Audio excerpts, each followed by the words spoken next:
Hello everyone, Tiger Stacker here.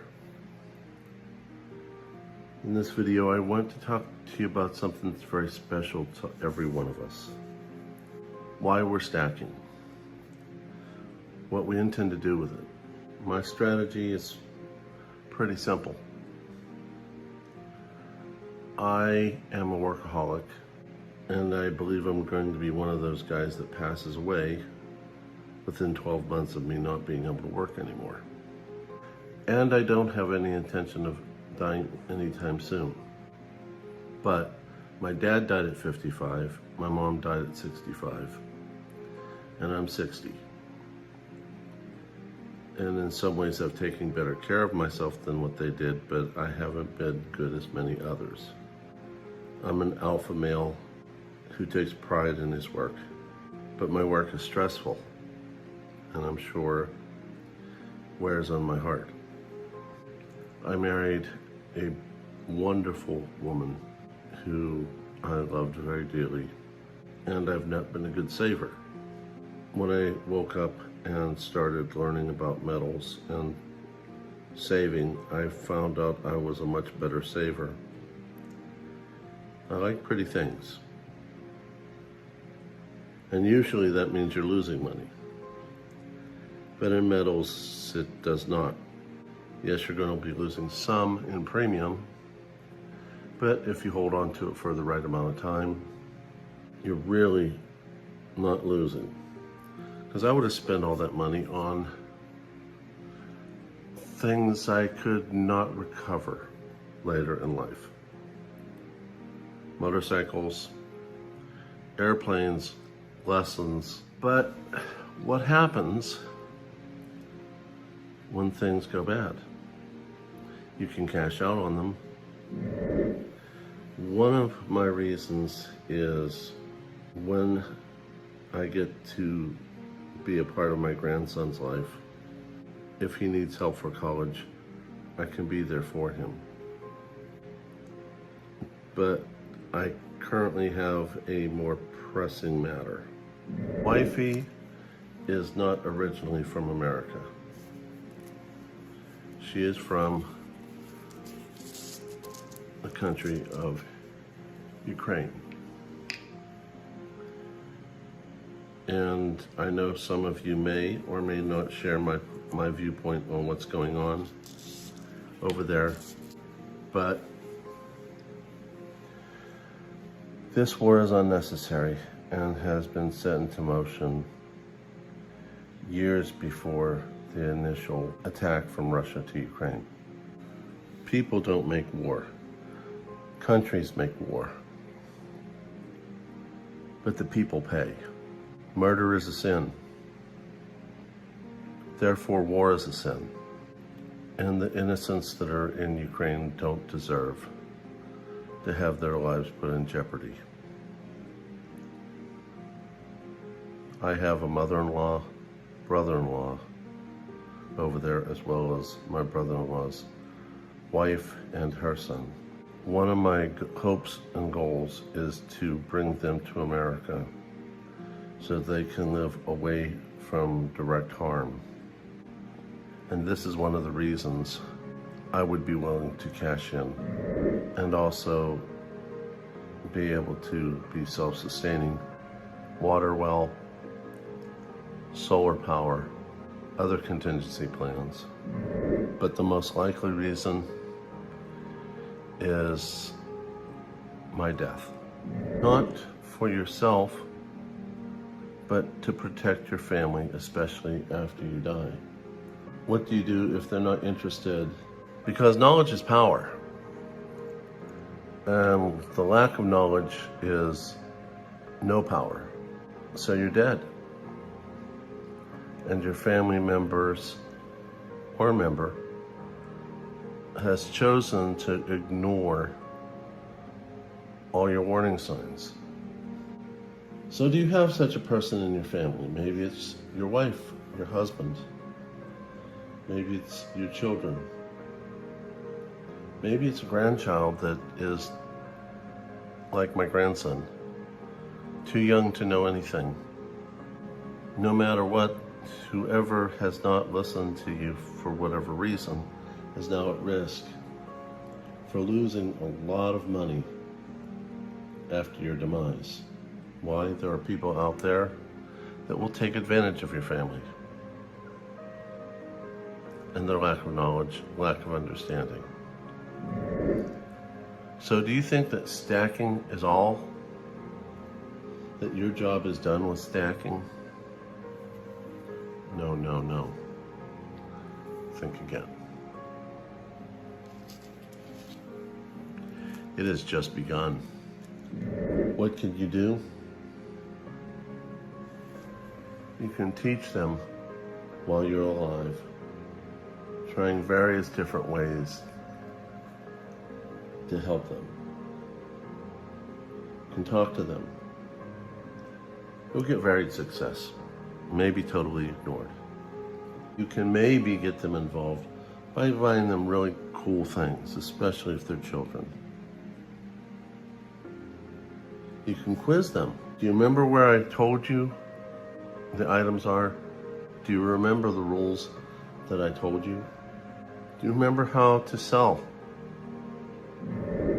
I'm willing to bet you any money they didn't remember anything. Nothing.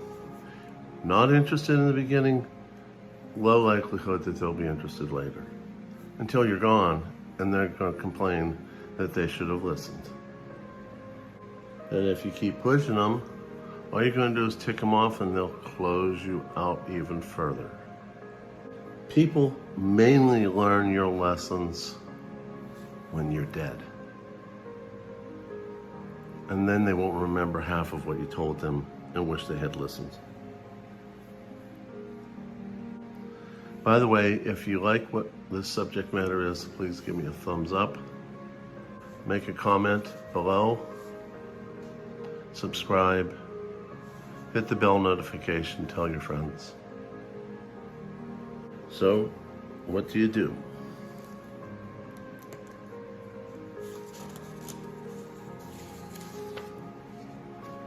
Make a will.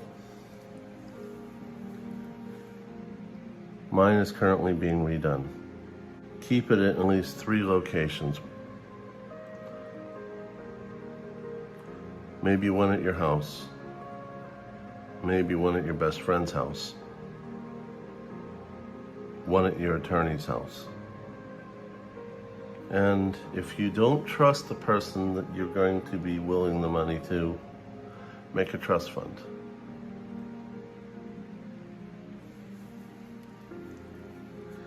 The next thing I've done is I have made what I call my death letter. It is 5 pages long. It was originally written in October 2022, edition number 6, the newest edition, December 2022. Since then, I've learned a lot, and I need to revamp everything. I've included everything I can think of, things that you will find in videos,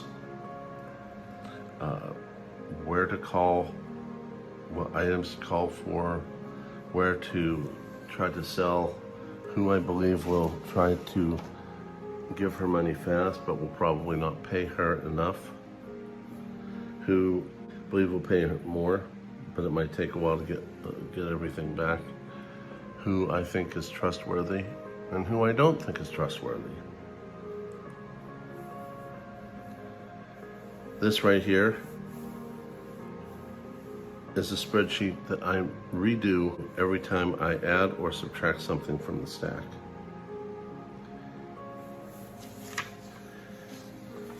Obviously, it's going to be hard to anticipate what things are going to go for in the future. Spot prices change, government's powers change, premiums change. But I use spot price not as a rule, but as a mile marker to my wife. That you cannot base your value on spot price, which is manipulated. Base it on spot and premium. But you won't be able to figure out premium because that varies on place to place, moment to moment. But there are some general rules that can be followed. Where to buy, where to sell, who will give you the best deal, who will give you the fastest reward financially, who you will have to wait for. My death letter is hidden in multiple locations. I label everything. It takes more time. And some people I consider it a waste of time, but then you have to ask yourself, how much do you love your person? What's more valuable to you? Your time? Or leaving them something that will take care of them after you're gone? To me, it's very clear. Take care of the family first. Dad always said, family comes first. So I follow these rules. File your receipts. They are in a very special hidden location so that if we're robbed, we can recover our losses. But I warn anyone who ever tries to rob us, I have no problem taking a life. Leave your calculations behind for your family, and the death letter should clarify not to rely on the numbers because they're based on spot, but at least they'll have the mile marker that you had. Keep an educational file that will have further information to help them understand what you left behind so that they can form their own ideas what to do if they should happen to need to cash in. For instance, don't sell the collectibles like you would sell culls, the constitutional silver. Label everything.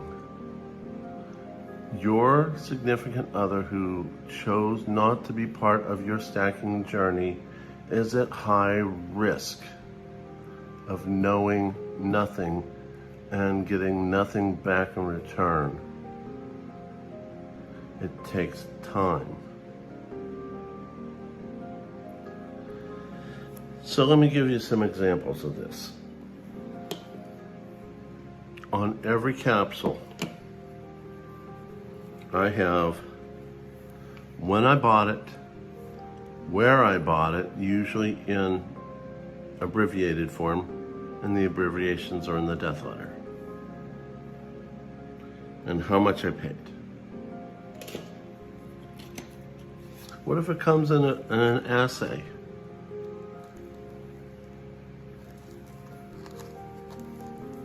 You can still label it. What if it comes in a cardboard flip with staples and it's too small to be put into those bigger capsules? And if it falls out and rolls somewhere, then you have to spend hours finding it.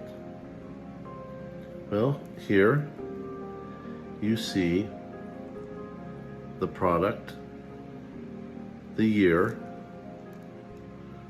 what it is, how much troy ounces, who I bought it from, all in one pawn shop, Chavella, who is very knowledgeable with precious metals and not just pawn shop stuff.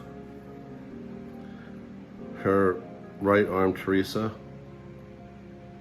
Once again, don't tell Teresa I said something nice about her. It goes to her head. No good. And the troy ounce weight. And if you notice, this $2.50 coin bought in February 2022 was a whole lot less money than April 2023 for more money, which can also be used as a way to teach your family about inflation increasing spot price, etc. What if it comes in its own package, still labeled? This was one of my very first purchases when I knew absolutely nothing, and the price tag was at least $500 than anywhere else that I learned approximately 1 month later. American Hartford Gold, I will always tell you this, never use them. They will rob you blind. What if they come in their own little plastic? You can still use it.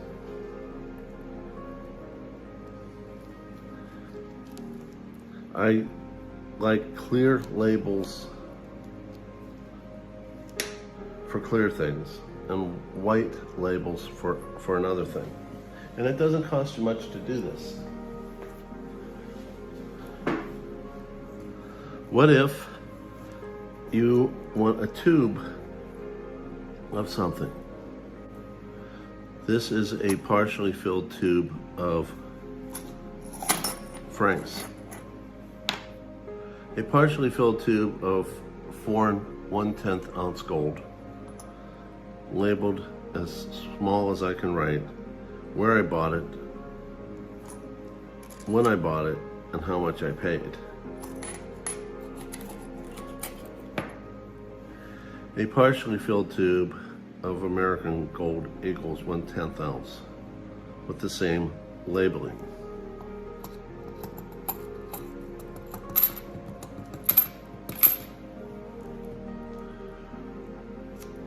Slabbed.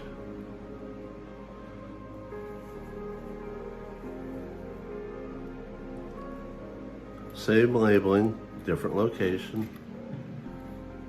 And this was from my pawn shop. I took off the label, cut it, and put it in there. 1 ounce American Silver Eagle Type 1, and contains 20 coins.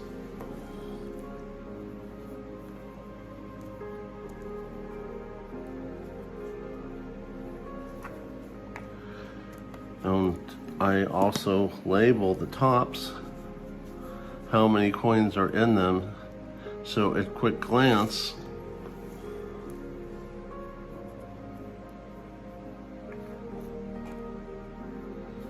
I know how many more I have to do to fill up that tube. When they're done, I put a tape over it saying what's inside, so that when they're in the box and you look at the box, this is my guardhouse box of American Silver Eagles, which holds the same amount as a monster box.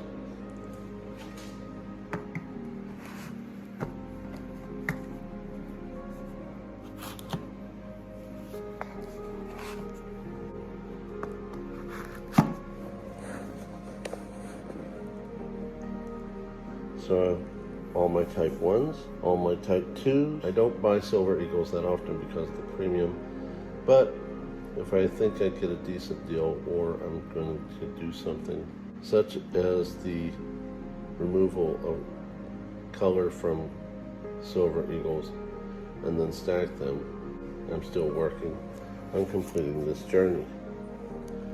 Similar, full tube of Mercury dimes, and the 30 in the next tube. Since these tubes contain 50, I have 20 more. Full tube of Roosevelt dimes, 6 in the next tube. This way, when the wife looks at the box, all she has to do is look at the top to know what's in it. Also, I label the sides of the tubes so that she knows what's in it. In one of my last videos you saw Ronald Reagan inaugural medals.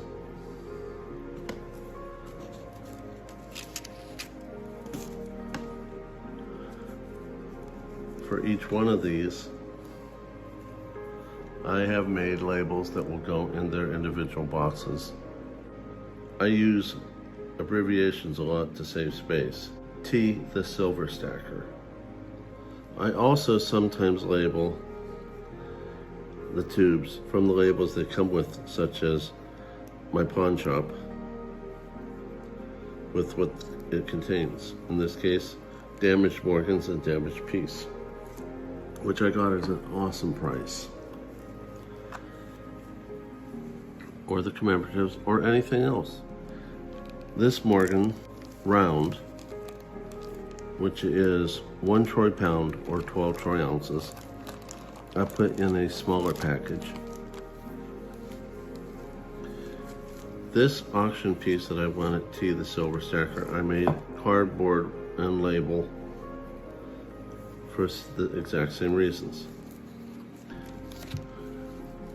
So you can see that you can leave hints for your family that when you're gone, they might have a clue how to protect themselves against scammers, financial hardship, but it will protect your family. And after all, family comes first. Since we are a family of stackers in a community that is considered an extended family, I wanted to share with you my ideas that you might choose to do something similar to protect your family when you're no longer with us on this earth. I hope you enjoyed the video. Thank you everyone for listening.